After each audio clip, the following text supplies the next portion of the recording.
Hello all. Let us today talk about the burp. What do actually burp mean? Why do we require to burp? Is it important for children also to burp?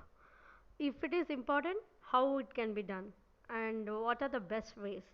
So the unwanted gas which is trapped in stomach should go out.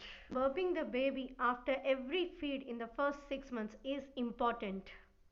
Continue this until the digestion process improves in your baby. Make the baby to sleep over the shoulder, sit over the lap and sleep over the lap, and then make it to burp. Subscribe to my channel.